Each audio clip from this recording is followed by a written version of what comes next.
So I wanted to start actually by introducing our first speaker, who is Washington State Senator Patty Kuderer. She is a mom, she is an attorney, and she's a longtime community advocate, as you can imagine. She now represents her constituents as their first female state senator, and she was selected by her colleagues to chair the new Senate Housing Stability and Affordability Committee.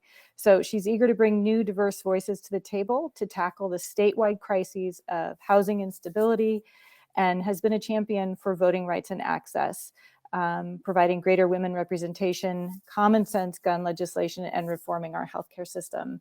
And she has a special message for us to start off this discussion around data privacy. Good afternoon, everyone. I'm honored to be here before you today. Those who know me know that Women in Cloud is one of my absolute favorite organizations for many reasons.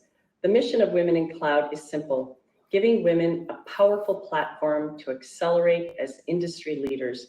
I might add, all via environmentally sustainable and socially responsible means. To this end, we have accomplished a lot, evidenced by you all here today. But let's be clear, we have a long way to go ensuring that our women and girls have a fighting chance at an equal playing field in tech.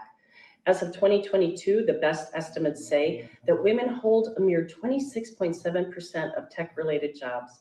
We have achieved only 18% of new computer science degrees, and that more than 50% of women in tech report gender inequality, discrimination, or sexual harassment in the workplace. All this to say, we can do better. The world can do better. Our needs are many, but one of these areas and one of the themes at this year's conference is shoring up federal data privacy policy to ensure that we can do this work without fear of jeopardizing ourselves or our family's digital footprint. The world is an increasingly digital place, and as global leaders in tech, we can make a difference ensuring a safe and sound digital bedrock. But that change isn't up to just elected leaders and higher-ups in some far-off place. The change and the advocacy is up to us. And as we collectively weathered the blow of the pandemic, it is critical now more than ever that we continue this advocacy, because it's us who are doing the work at the ground level and beyond. The community's role in leading privacy advocacy efforts are huge. I can tell you how often I meet with workers from all industries to discuss how we can best affect change, real change that meets the needs of the people. I know I'm preaching to the choir here, but please stay engaged. I'm here to tell you, you make a huge difference in our state's policy. And if we're going to level this playing field, it's not a once and for all sprint, it's a marathon. So thank you for joining me on this digital and socio-political marathon. And thank you for showing up and turning out for Women in Cloud. Thank you so much, State Senator Kuderer. I would like to introduce our live panelists who are here to share their thoughts and expertise today. So welcome to the data privacy discussion. We'll cover what data privacy is, why it's important, how it relates to other topics, including equity and cybersecurity. So with that, and actually we'll also end with 3 specific actions that you can take right now to reduce privacy risk and to leverage your engagement to grow your own organization and to help your communities. So with that, I'd like to start by introducing our panelists. David Pryor was with Microsoft for 14 years, the first 10 as a Senate lobbyist, and the last 4 as director of Voices for Innovation. We worked closely together on privacy issues in key states, including my home state of Connecticut. And he comes from a political background with several family members having served in public office. And he just formed the Pryor Strategy Group. So welcome, David. Then we have Negar Farjadnia. She is the Senior Director, National Cybersecurity and Modern Workplace Lead for Avanade Canada. As Avanade's lead for security practice in Canada, Negar is responsible for driving Avanade's security consulting business and to be the leading cybersecurity expert in the Microsoft ecosystem.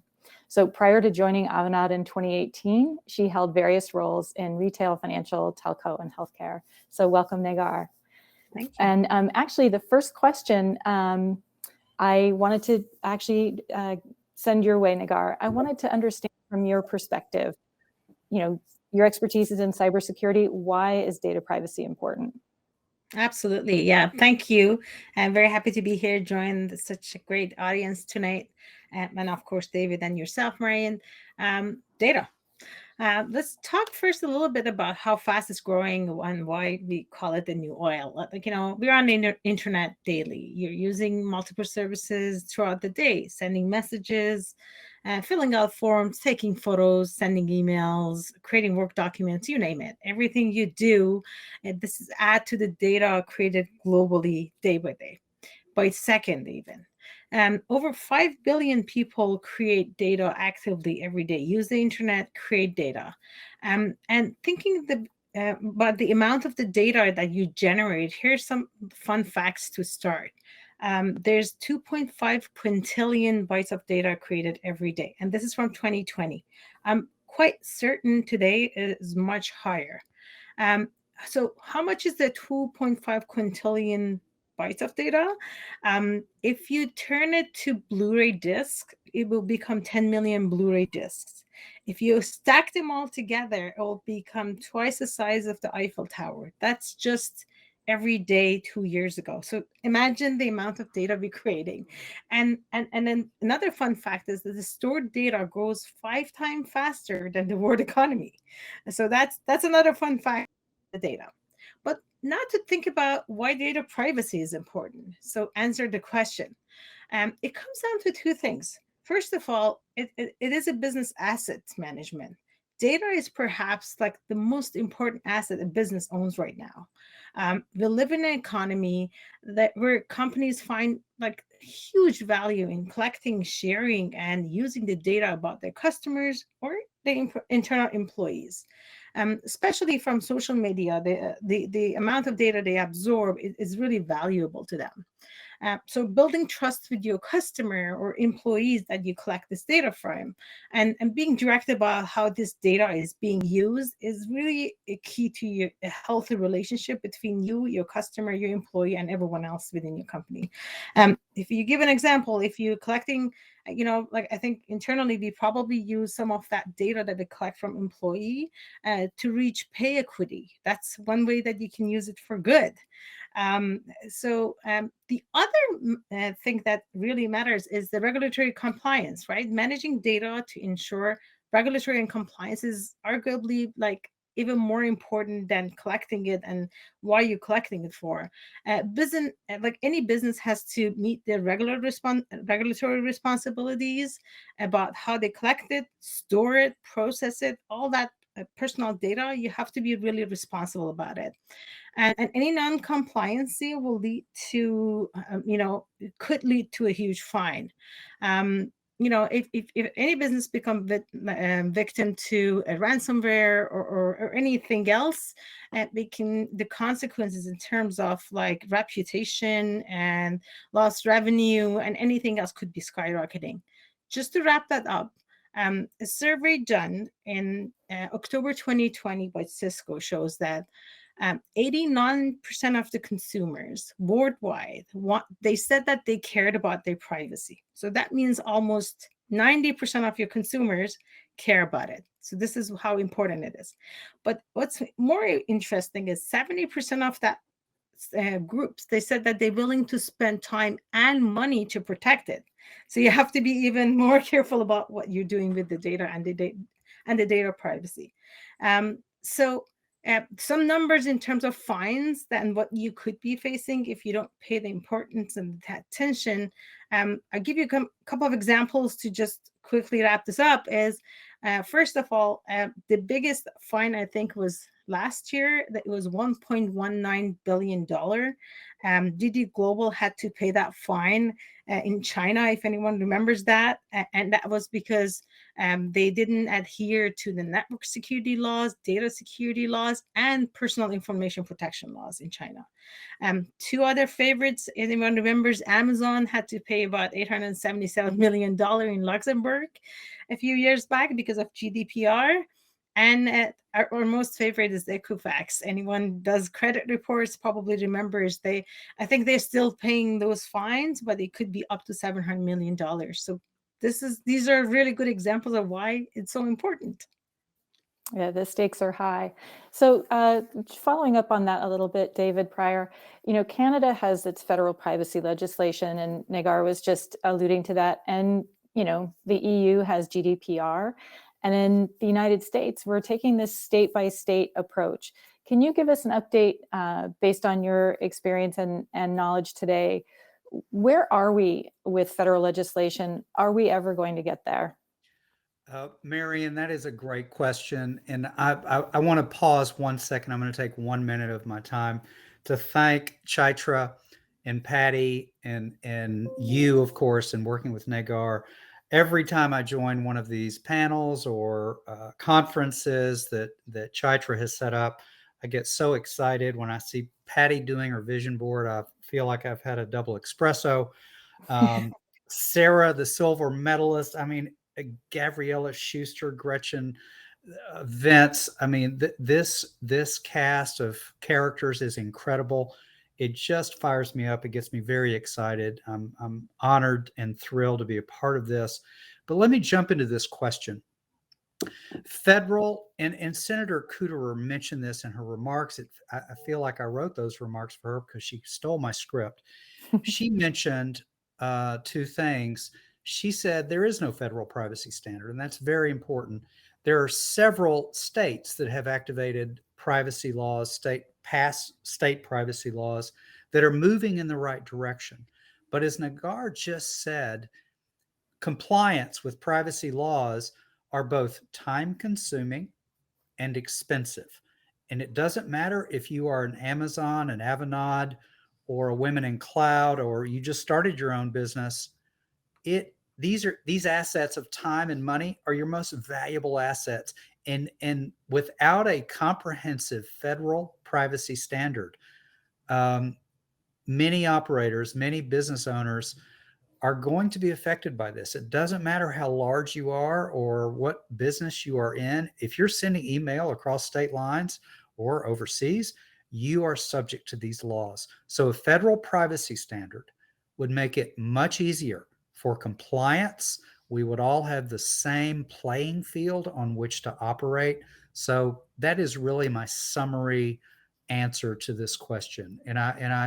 And Patty, Senator Kuderer did mention this.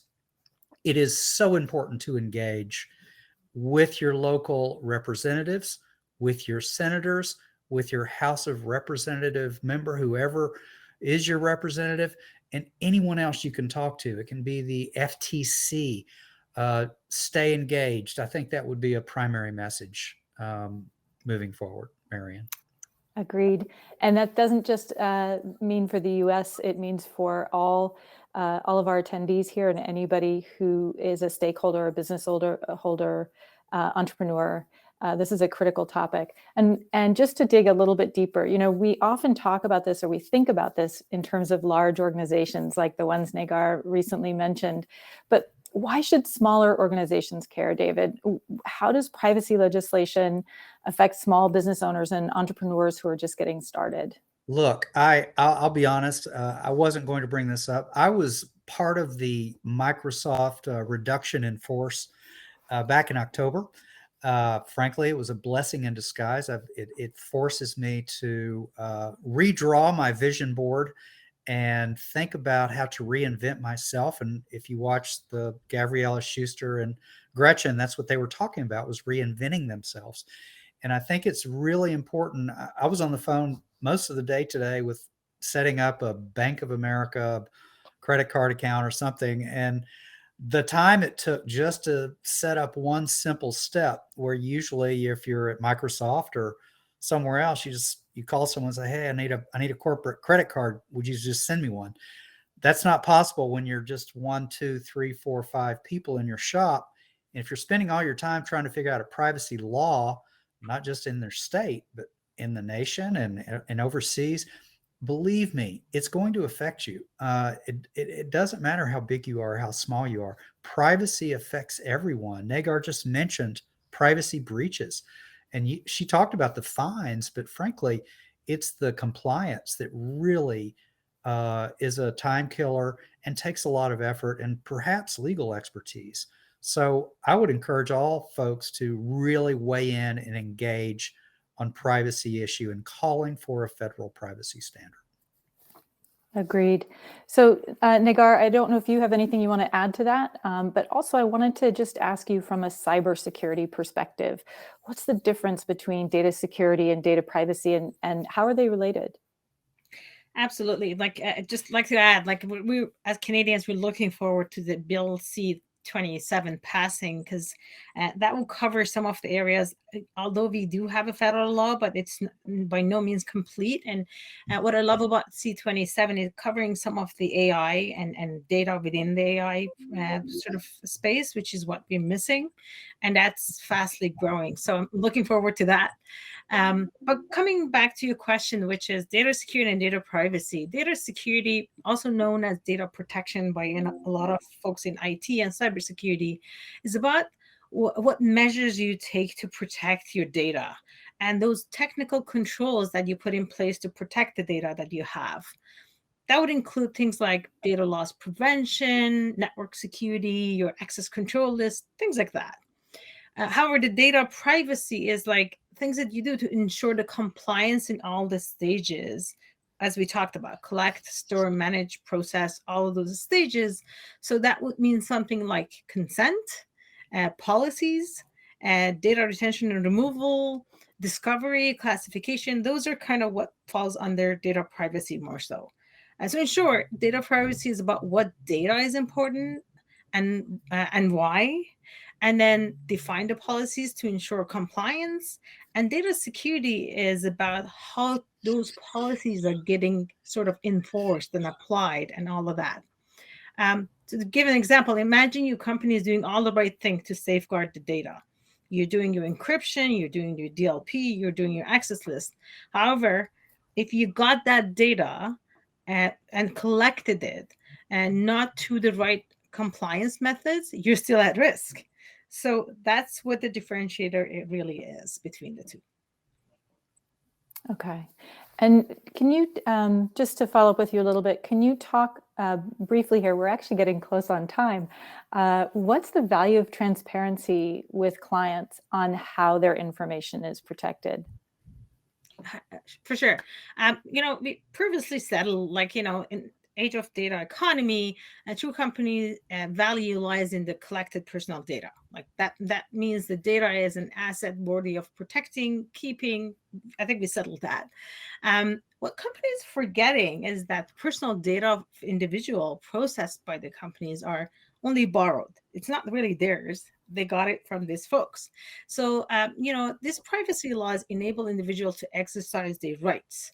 The right to be forgotten, and in certain circumstances, individual can take back the ownership of their own data. So the transparency in how business requests consent to keep this personal data or do anything with it, and manage the data they've collected, it is vital to building trust with their customers who naturally expect privacy. I think they really expect it as a human right, which is super basic. So I think in order for companies to keep the data and keep the trust, they really have to demonstrate transparency and open communication and what they're doing with this data and how they process it, so the customers will be coming back to them. Excellent. So we have just a few minutes left, and I'm actually going to turn this one over to David first. You've worked so much with on Capitol Hill in the U.S. and with a variety of organizations and constituencies. Give us 3 action items. What are 3 things that people can do who are watching or listening to this right now that they can take away and do starting tomorrow? Why wait till Monday? Marian, you are singing my song. This is so easy to answer. I'm going to put something in the chat right now. I used to manage something called Voices for Innovation. Marian is involved in that. Avanad is involved in that. I put something in the chat. It is totally free to join. It is an advocacy group run by Microsoft on key issues such as privacy, cybersecurity, tech workforce, you name it. It is a great organization. Chaitra and Women in Cloud are the backbone of women of VFI. In fact, action item, Marian, is go take the training module on the Women in Cloud website on becoming an advocate. It is free. It's easy. It's online. Just go do it, because what it teaches you to do is get engaged with your local decision makers, the politicians, the authorities, the agencies that actually shape privacy laws in the US. And frankly, US is a leader in shaping policy around the globe. So join Voices for Innovation, take the advocacy module. And frankly, I'm going to tell you to write Senator Maria Cantwell. She's chairman of the Senate Commerce Committee. She has the privacy bill in front of her right now. I think there could be agreement. I really didn't answer your question a minute ago. The federal privacy piece is in the Senate. It has not been acted on. Senator Cantwell, I believe, could make a difference in this. She cares about it. Maybe a letter from this great group, or maybe a couple hundred of you, might make a difference. So that's 1, 2, 3. Thank you so much. We just have a few seconds left. Negar, did you have another action item you wanted to add? No, I think really David summed it up. As you know, and go take the training and know your rights. The data privacy is a human right, and know your right and ask for it. That's the key message. Excellent. That is such a great way to wrap up this conversation. I want to thank you both for joining the panel today. I also, of course, want to echo what David said at the outset. Thank you so much to Women in Cloud and to the participants who joined us. And feel free to reach out to any of us if you have more questions about data privacy or how to get involved.